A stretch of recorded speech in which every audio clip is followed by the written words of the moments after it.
One of the most common things I've heard people say is, I just want peace. Now, for a large part of 2025, that was the same way I felt. I was tired, genuinely tired of the whole chaos. I just wanted peace in my life, peace in my job, in my relationships. And to be honest, while a lot of us would say we want peace, sometimes the life we're actually living does not reflect that desire. So peace is beyond what you pray for. Peace is something you choose. Hi guys, welcome back to another episode of the Dream Then Do podcast. So, a lot of times we say we want peace, but we find ourselves engaging in conversations that actually derive us of that. We find ourselves reacting to situations when we could actually take our time, process those situations, and then respond to them evenly and not just react. We find ourselves revisiting things that hurt us. We find ourselves staying in environments or with people that actually unsettle us. Find ourselves overthinking situations that we cannot control. We find ourselves slowly building a life that is opposite of what we are praying for.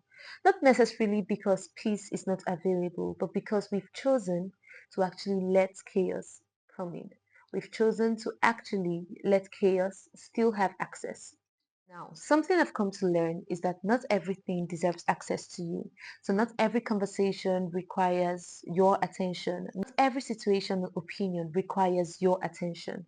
And a lot of times we feel that if we step back or we refuse to respond to these situations, it shows that we are nonchalant or it shows that we are unavailable. And because we've been so used to actually showing up for people, being there for others, or being available, we tend to stay in places that would cost us our peace.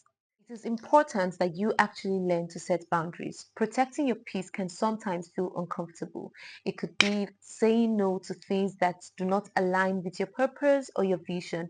It could be refusing to let people's words and actions trigger you. It could be walking away quietly. It could be learning not to always explain yourself.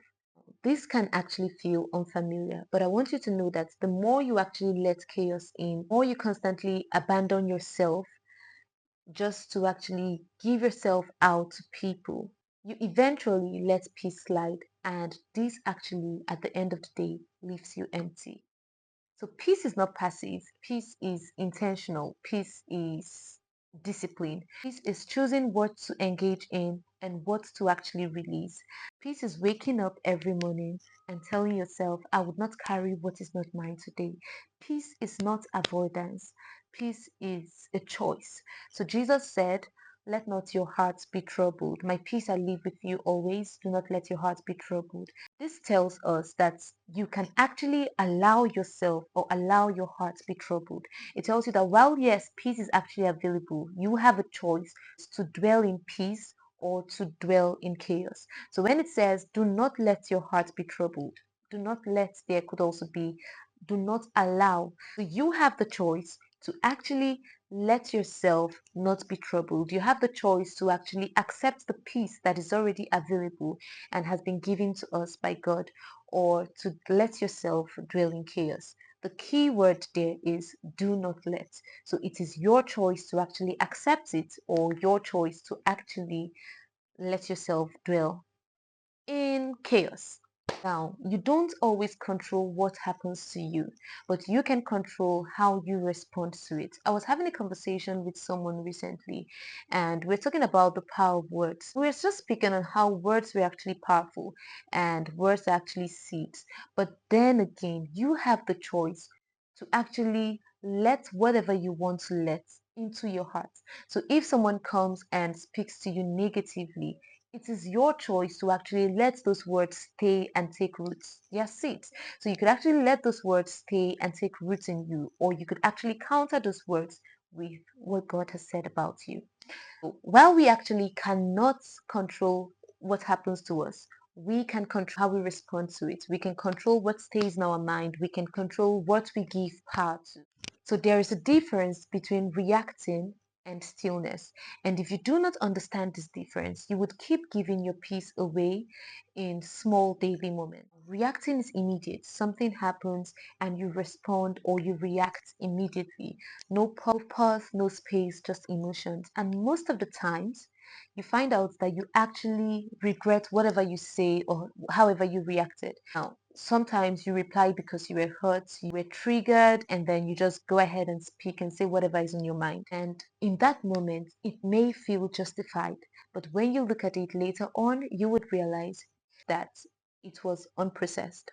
Now, stillness is not because you do not have anything to say. Stillness is because you're choosing to actually not say everything you feel.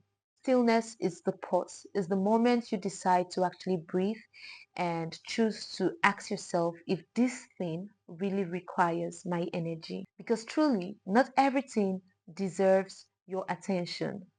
So when you choose stillness, you preserve your energy and work with intention. Now, guys, peace is not loud. Peace is steady, peace is quiet, peace is protected. And the most important thing or the most beautiful thing you can give yourself is to truly and genuinely choose peace. Not everything deserves your heart, so choose differently today. Choose wisely, choose peace. Thank you so much, guys, for joining me on this episode, and I hope to see you next Thursday. Remember, this is the Dream Then Do podcast where we dream it, we keep doing, and we become. Please do not forget to like, comment, and then share. Thank you.